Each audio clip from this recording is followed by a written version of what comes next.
আচ্ছা, আজকে তো সারাদিনে সেরকম কোনো ভিডিও শেয়ার করতে পারিনি, তো ভাবলাম এখন রাতে একটু রান্না করব, সেটারই একটু ভিডিও শেয়ার করি।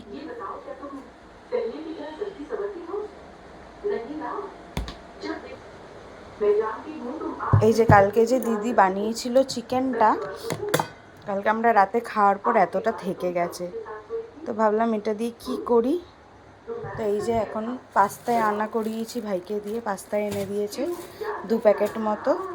এটা দিয়ে পাস্তা দিয়ে এই চিকেনটাকে রান্না করব, আর তার সাথে একটু ক্যাপসিকামও দেব। তো করি, তারপরে তোমাদের সাথে শেয়ার করব। এদিকে আমি কড়াইতে কিন্তু একটু জল গরম বসিয়েছিলাম পাস্তাটা সেদ্ধ করব বলে। এটার মধ্যে আমি একটুখানি নুন আর একটুখানি সাদা তেল দিয়েছি। এই যে পাস্তা, এটা দিয়ে এবার একটু ভালো করে ঢেকে সেদ্ধ করব।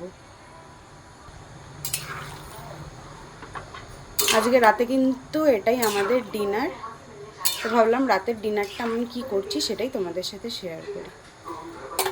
এটা ততক্ষণ সেদ্ধ হোক। এখানে কিন্তু আমার পাস্তাটা সেদ্ধ হয়ে গেছে, একটু তাও চেক করে নিই, দেখে তো মনেই হচ্ছে সেদ্ধ হয়ে গেছে।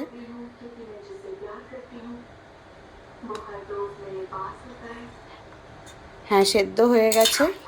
আর এর জলটা কিন্তু আমি ফেলবো না, এতটাও লাগবে না, কিছুটা পরিমাণে জল আমার লাগবে, কারণ চিকেনটা একেবারে ড্রাই হয়ে রয়েছে। আর এই যে এখানে অল্প করে একটু ক্যাপসিকাম কেটে নিয়েছি, এটাই লাগবে। এবার আমি এখানে এই যে কড়াইতে অল্প তেল দিয়ে দিয়েছি, সাদা তেল যেন বোঝা যাচ্ছে না, অল্প করেই দিয়েছি।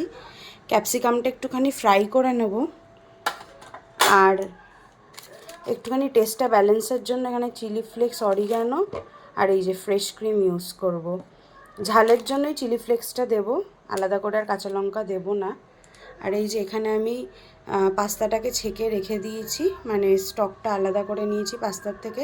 পাস্তাটা তো সেদ্ধ হয়ে গেছে, আর এই যে স্টকটা রেখে দিয়েছি। এতটা তো লাগবে না, যতটা লাগবে ব্যবহার করব, বাকিটা ফেলে দেবো।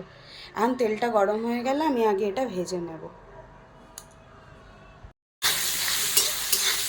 এই যে এটাকে এখন একটু হালকা করে ফ্রাই করে নেব, তারপরে যে চিকেনটা রয়েছে ওটা মিশিয়ে নেবো, কারণ কি চিকেনটা অনেকটা শুকনো শুকনো হয়ে গেছে ফ্রিজে রাখাতে।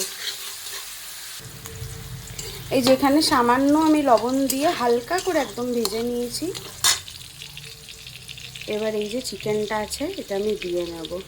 এটা না পুরো একদম আঠার মতো এঁটে রয়েছে, জিনিসটাকে এখন দিতে হবে। এই যে দিয়েছি, এটা এবার গ্যাস কমিয়ে কমিয়ে হালকা করে ফ্রাই করব। ফ্রিজে ছিল তো, তাই ঠান্ডার জন্য জমে রয়েছে জিনিসটা।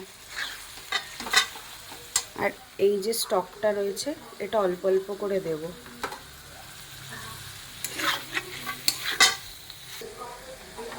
যে এখন অল্প করে একটুখানি স্টকটা দিই, অল্প অল্প করে দেব, অল্প দিলাম।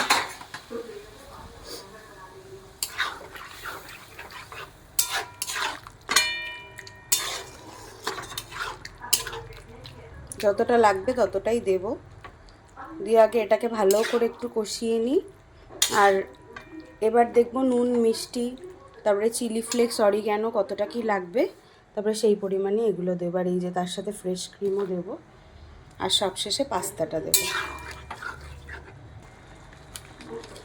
এই যে এখন একটু চিলি ফ্লেক্স দিয়ে নেব, বেশি না, অল্প করেই দেবো, ভাই খাবে তো, ওর আবার ঝাল লাগবে।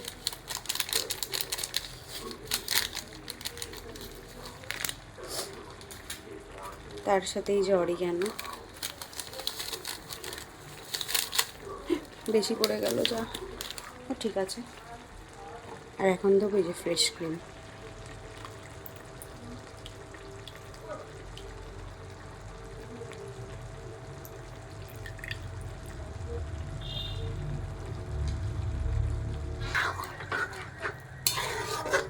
এবার এগুলোকে ভালো করে মিশিয়ে এই যে পাস্তাটা দিয়ে দেবো।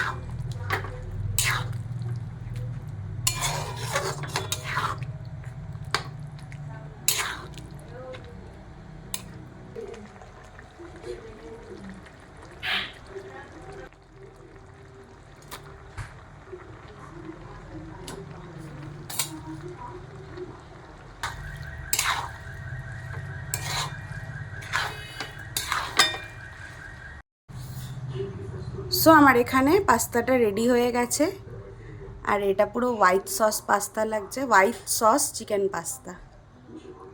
খুব শর্টকাটেই করলাম কিন্তু, যেহেতু চিকেনটা রেডি ছিল।